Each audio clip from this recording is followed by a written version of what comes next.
Okay, here's the Heritage Alexis series in the office in my grandpa's house. Another big childhood fan. I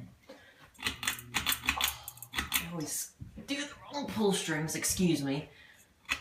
Here's the light, of course. Anyways, I'm gonna start this one off of high first, so you can get the startup sound. It's really cool. Sorry about that, that's the fire alarm. Smoke detector, whatever you call it.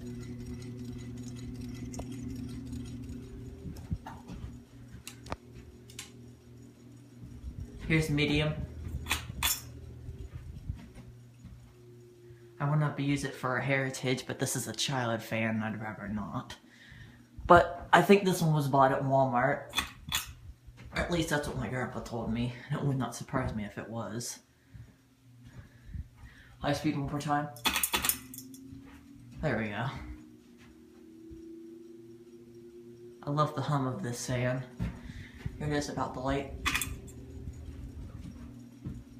And there we go. There you have it.